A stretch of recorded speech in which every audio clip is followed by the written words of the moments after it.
नमस्कार, HNN news के साथ मैं हूं टीएन मनीष। हाजिर हूं नेशनल बुलेटिन की खबरें लेकर। आपको बता दें कि प्रधानमंत्री नरेंद्र मोदी की कतर की 2 दिनी आधिकारिक यात्रा जो है वो इस समय चल रही है। प्रधानमंत्री नरेंद्र मोदी ने गुरुवार को दोहा में कतर के प्रिंस अमीर शेख तमीम बिन अहमद अल थानी से मुलाकात की। कतर यात्रा के दौरान उनका औपचारिक स्वागत किया गया। प्रधानमंत्री साल 2014 के बाद से पीएम मोदी की ये दूसरी यात्रा है। इस दौरान पीएम मोदी ने द्विपक्षीय वार्ता के साथ साथ क्षेत्रीय और वैश्विक मुद्दों पर अलग अलग बातचीत की। पीएम मोदी ने यात्रा पर एक विशेष ब्रीफिंग भी की। इस दौरान पीएम मोदी ने बहुमुखी साझेदारी को पहले से अधिक गहरा और मजबूत करने के तरीकों पर भी चर्चा की। बता दें, यात्रा के पहले दिन बुधवार को दोहा में पीएम मोदी ने कतर के प्रधानमंत्री और विदेश मंत्री एच मोहम्मद बिन अब्दुल रहमान के साथ भी एक बैठक की थी।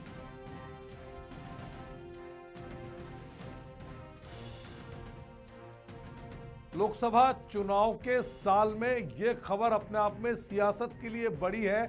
जैसे जैसे लोकसभा चुनाव नजदीक आ रहे हैं वैसे वैसे इंडिया गठबंधन में एक के बाद एक बड़ी फूट पड़ना शुरू हो गई है। लगातार फूट के बीच ताजा मामला जम्मू कश्मीर से सामने आया है, जहां के पूर्व मुख्यमंत्री फारूक अब्दुल्ला ने कहा है कि उनकी पार्टी नेशनल कॉन्फ्रेंस सूबे में अपने दम पर चुनाव लड़ेगी। सीट बंटवारे पर श्रीनगर में मीडिया से बातचीत करते हुए नेशनल कॉन्फ्रेंस प्रमुख ने कहा कि जहां तक सीट बंटवारे का सवाल है तो मैं एक बात क्लियर कर देता हूं कि नेशनल कॉन्फ्रेंस अकेले चुनाव लड़ेगी और इसमें कोई संदेह नहीं है। जम्मू कश्मीर में चुनाव के बारे में पूछे जाने पर उन्होंने कहा, मुझे लगता है कि दोनों राज्यों में चुनाव संसदीय चुनावों के साथ ही होंगे। देखिए, जहां तक सीट शेयरिंग का सवाल है, मैं एक चीज आपको क्लियर करना चाहता हूं। नेशनल कॉन्फ्रेंस अपने बलबूते पर लड़ेगी, इसमें कोई दो राय नहीं है। इसके बाद और कोई सवाल नहीं पूछेगा इसके बारे में। रिपीट खबर राज्यसभा सीटों को लेकर। ओडिशा की 3 राज्यसभा सीटों पर होने वाले चुनाव में केंद्रीय मंत्री अश्विनी वैष्णव के लिए भारतीय जनता पार्टी ने उम्मीदवारी दी है और बृहस्पतिवार को उन्होंने नामांकन पत्र भी दाखिल कर दिया। वैष्णव ने ओडिशा विधानसभा परिसर में राज्यसभा निर्वाचन पीठासीन अधिकारी अवनीकांत पटनायक के सामने नामांकन पत्र दाखिल किया। राज्य में सत्तारूढ़ बीजू जनता दल ने बुधवार को राज्यसभा चुनाव में वैष्णव की उम्मीदवारी के समर्थन का ऐलान किया था। बीजेपी ने 2019 में राज्यसभा चुनाव के दौरान भी वैष्णव की उम्मीदवारी का समर्थन किया था। रेलवे, संचार, इलेक्ट्रॉनिक्स और सूचना प्रौद्योगिकी मंत्री वैष्णव के साथ नामांकन दाखिल करते समय बीजेपी के प्रदेश अध्यक्ष मनमोहन सामल और पार्टी के 13 विधायक मौजूद थे। वैसे भी वैष्णव मोदी के नजदीक माने जाते हैं। अब खबर पंजाब से, जहां दिल्ली कूच के लिए जा रहे किसानों को हरियाणा सरकार की ओर से पंजाब हरियाणा बॉर्डर पर रोक कर लाठीचार्ज करने और आंसू गैस छोड़ने के विरोध में भारतीय किसान यूनियन एकता उग्राहा की ओर से रेल रोककर प्रदर्शन किया जा रहा है। जिले के मलोट रेलवे स्टेशन पर मुक्तेश्वर और फाजिल्का जिले के किसान रेलवे ट्रैक पर धरने पर बैठेंगे। बता दें कि भारतीय किसान यूनियन के ब्लॉक मलोट से अध्यक्ष कुलदीप सिंह कर्मगढ़ ने बताया कि केंद्र और हरियाणा सरकार की धक्केशाही के विरोध में प्रदेश भर में भारतीय किसान यूनियन की ओर से रेल रोको प्रदर्शन किया जा रहा है। इस कड़ी में 17 जगह पर आज प्रदर्शन गुरुवार को हुआ।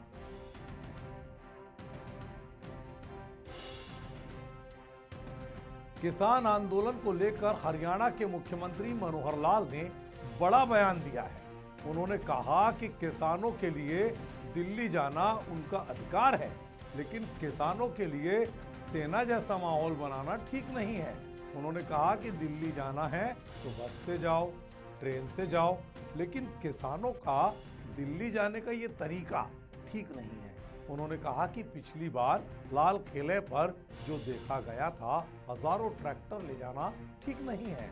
उन्होंने कहा कि हरियाणा पुलिस ने पंजाब पुलिस से उन्हें रोकने के लिए भी कहा था। किसान भी घायल हुए हैं, पुलिस भी घायल हुई है और हमारे पत्रकार भी घायल हुए हैं। ये सभी हमारे भाई हैं। हम नहीं चाहते कि किसी को भी चोट पहुंचे। देखिए, जाने के लिए कोई किसी को रोकता नहीं है, लेकिन जिस प्रकार के प्रदर्शन और जिस प्रकार के आह्वान वो लोग करते हैं वो कहीं भी डेमोक्रेसी में उचित नहीं है। आखिर पिछली बार हमने देखा है तो जाने के लिए बसें बहुत हैं, जाने के लिए ट्रेन बहुत हैं, जाने के लिए अपने साधन बहुत हैं, लेकिन हम ट्रैक्टर लेकर के जाएंगे और ट्रैक्टर को भी हम आगे कोई ना कोई उनके साथ हथियार बांध के लेकर के जाएंगे। हमको रोकेगा तो हम रुकेंगे नहीं।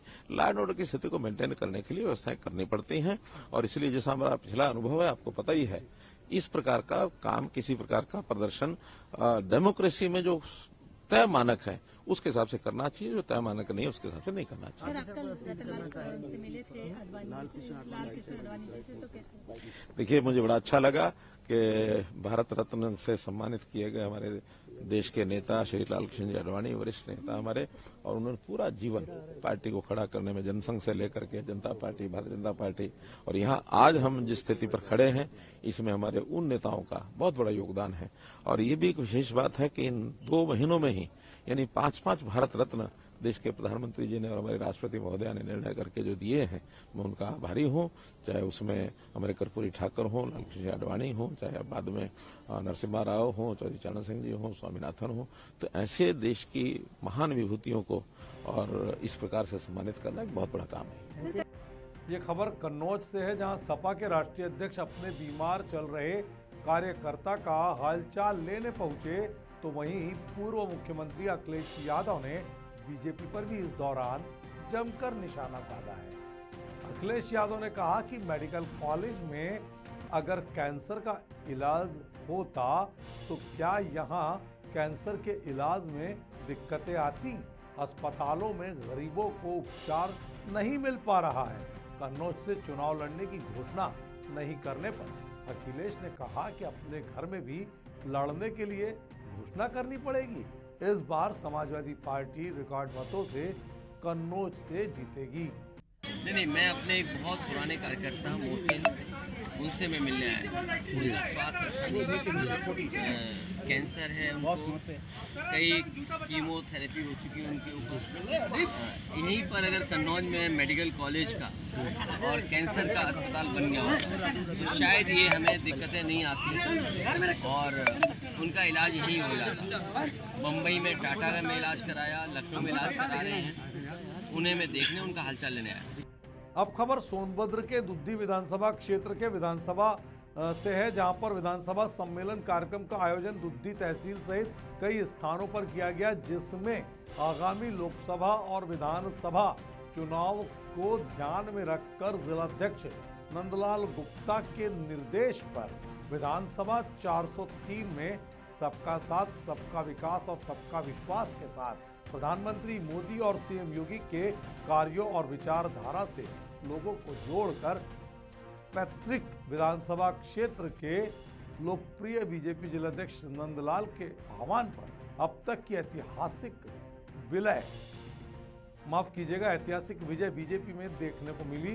वहीं मुख्य अतिथि जिलाध्यक्ष ने कहा कि किसी से भी डरने की जरूरत नहीं है, संगठन में सभी का सम्मान अलग अलग पदों पर दायित्व देकर जल्दी ही किया जाएगा।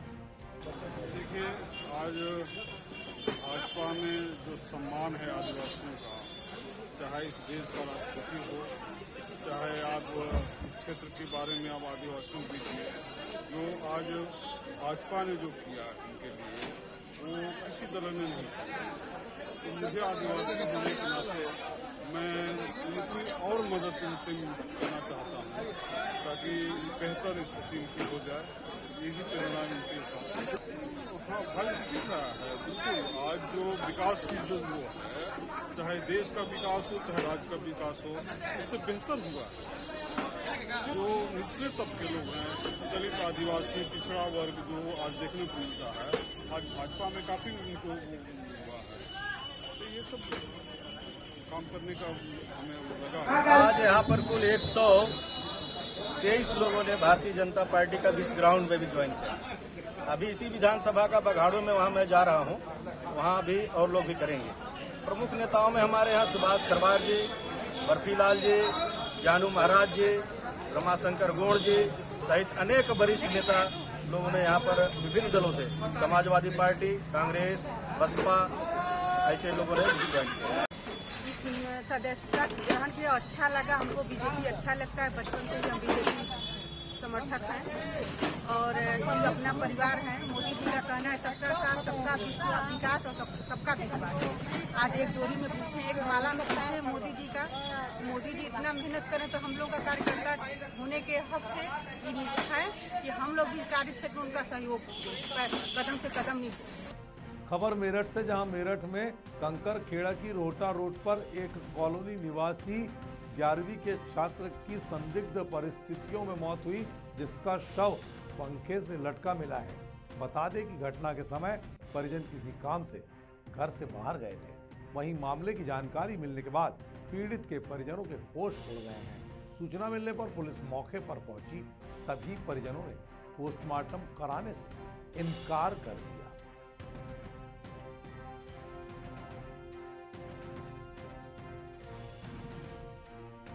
अब खबर मुरादाबाद से। मुरादाबाद के मलूकपुर निवासी गुलाम मोहम्मद ने अपनी जमीन पर अवैध कब्जा करने का आरोप लगाते हुए थाना मुंडा पांडे में तहरीर दी है। बता दें कि नन्हे पुत्र मुश्ताक को सरकारी पट्टे की जमीन मुंडिया एतमाली के रकबे में मिली थी, जिस पर मुंडिया एतमाली के ही कुछ लोगों ने अवैध तौर पर कब्जा करने का प्रयास किया था।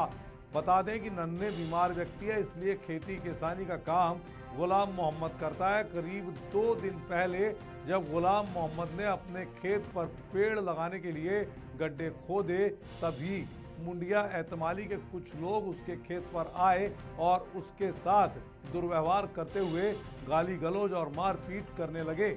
वहीं गुलाम मोहम्मद ने आरोप लगाया है कि ये लोग उसकी ज़मीन पर कब्जा करना चाहते हैं, इसलिए गुलाम मोहम्मद की जान पर खतरा बना हुआ है।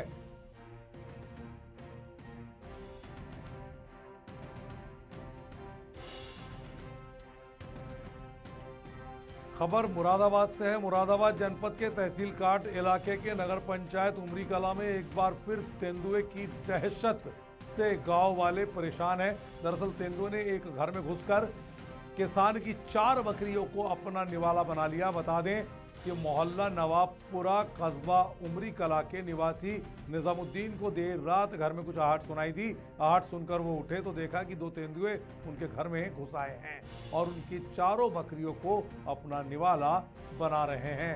वहीं अब गरीब किसान ने सरकार से मुआवजे की मांग की है। इस इलाके में ये कोई पहली वारदात नहीं है। नगर पंचायत उमरी कला का मैं सभासद हूँ, वार्ड नंबर 9 मोहल्ला पछियान का। इनका मेरे पास फोन आया कि ऐसे मामला है, इनके बेचारों को तेंदुए 4 बकरे फाड़ गया, जिसकी कीमत लगभग 80,000 से 1 लाख रुपए तक। हम चाहते हैं एसडीएम साहब से और डीएम साहब से रिक्वेस्ट करते हैं कि इनका मुआवजा इन्हें दिया जाए। और यहाँ पे वन विभाग का ये व्यवस्था कोई सही नहीं है। यहाँ पे चाहते हैं कि वन विभाग वाले उन्हें पकड़ें और उनका इंतजाम करें। हाँ, मैं रात पेशाब के लिए उठा, मैंने 2 तेंदुए निकलते हुए देखे मंडप में से। एक नीचे था और एक ऊपर था, तो जब मैंने उसे हाथ है तो दूसरा भी ऊपर चढ़ गया, वो दीवार कूद के बाहर हो गए। मैंने जब बकरी देखी अंदर भीतर बढ़ के, तो वो 4 बकरियां मेरी मरी पड़ी हैं। 1 लाख का नुकसान है और मैं गरीब आदमी हूँ, मुझे कुछ मुआवजा मिलना चाहिए इसका। गाजियाबाद इलाके में गुरुवार सुबह पुलिस को एक पार्क में एक युवक का शव मिला है। शुरुआती जांच में पता चला है कि युवक की हत्या ईंट और पत्थर से कुचलकर की गई है। पुलिस इस मामले में आसपास लगे सीसीटीवी की फुटेज को खंगाल रही है और युवक की पहचान में जुटी हुई है। बता दें कि पुलिस को सूचना मिली थी कि गाजियाबाद के साहिबाबाद थाना इलाके के जनकपुरी खजूरी पार्क में एक युवक लहूलुहान अवस्था में पड़ा हुआ है। जब वहां पहुंचकर पुलिस ने देखा तो ये लाश थी। फिलहाल शव की पहचान नहीं हो पाई है। पुलिस के मुताबिक मृतक की उम्र करीब 30 साल है। उसके गले और चेहरे पर चोटों के निशान हैं। इसके अलावा पुलिस को घटनास्थल के पास एक दो ईंटों पर खून के निशान भी लगे हुए मिले हैं। इसलिए आशंका जताई जा रही है कि हत्यारे ने ईंट से ही प्रहार करके इस युवक का मर्डर किया है। आज सुबह थाना साहिबाबाद के चौकी पाइप मार्केट के खजूरी पार्क में एक अज्ञात व्यक्ति के शव पड़े होने की सूचना पुलिस को प्राप्त हुई। पुलिस टीम तत्काल मौके पर पहुंची और मौका मुआयना किया। शव के चेहरे पे चोट के निशान थे। मृत्यु का कारण पता करने के लिए पोस्टमार्टम हेतु भिजवा दिया गया है और शव के पहचान का प्रयास किया जा रहा है। इसमें अग्रिम विधिक कार्रवाई प्रचलित है। कानपुर के बिठूर थाना इलाके के तहत रेलवे ट्रैक के किनारे एक युवक का शव मिलने से सनसनी फैल गई। वहीं मामले की सूचना मिलते ही मौके पर पहुंची पुलिस ने शव को कब्जे में लेकर पोस्टमार्टम के लिए भिजवा दिया है और पुलिस आगे की जांच में जुट गई है। दरअसल कानपुर में गुरुवार सुबह बिठूर थाना इलाके के रामनगर के नजदीक रेलवे ट्रैक पर जब राहगीरों ने एक शव को देखा, उसके बाद इस मामले की जानकारी उन्होंने पुलिस को दी। पुलिस ने मौके पर पहुंचकर जांच पड़ताल की तो पता चला शव चौबेपुर निवासी सलमान का है, जिसके बाद पुलिस ने परिजनों को मौके पर बुला लिया है। वहीं रिपोर्ट के अनुसार परिजनों ने हत्या की आशंका जताते हुए आरोप भी लगाया है। पुलिस ने घटना की जांच पड़ताल कर शव को पोस्टमार्टम के लिए भिजवा दिया है और आगे की पड़ताल में जुट गई है। सुबह बिठूर थाना क्षेत्र के ग्राम रामनगर के सामने रेलवे ट्रैक के किनारे एक व्यक्ति की शव की सूचना मिली। सूचना मिलते ही थाना बिठूर की फोर्स वहां मौके पर पहुंच गई है और फील्ड यूनिट की टीम को बुला लिया गया है। वर्तमान में उनकी पहचान कर ली गई है। उनका नाम सलमान है, जो चौबेपुर के रहने वाले हैं। उनके परिजन को सूचना दे दी गई है और शव को पोस्टमार्टम हेतु मोर्चरी भेज दिया गया है। उत्तर प्रदेश के जनपद मुरादाबाद के सिरस खेड़ा इलाके में पुरानी रंजिश के चलते दो पक्ष आमने सामने आ गए, जिसमें एक पक्ष गंभीर रूप से घायल हो गया तो वहीं दूसरे पक्ष के साथ में रिपोर्ट भी हो गई है। बता दें कि अरमान पुत्र नसीम दोपहर 2 बजे अपने घर पर था, तभी गांव के ही पन्ना जावेद और भूरा आपसी रंजिश के चलते लाठी डंडी लेकर अरमान के घर में घुस आए और उसके साथ मारपीट करने लगे, जिससे अरमान के सिर में गहरी चोट लगी है। बता दें कि पुन्ना ने अरमान के सिर में डंडा मारकर घायल कर दिया। उसके बाद से ये लोग मौके से फरार हो गए।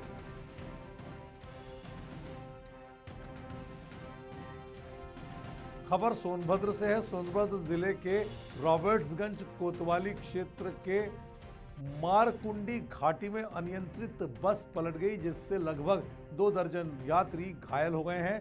बता दें कि बस में कुल 65 यात्री सवार थे। सभी तीर्थयात्री बस्ती से रामेश्वरम के लिए रवाना हुए थे। बस बस्ती जिले से 12 ज्योतिर्लिंगों के दर्शन के लिए निकली हुई थी कि सोनभद्र के मारकुंडी घाटी में अनियंत्रित होकर ये बस पलट गई।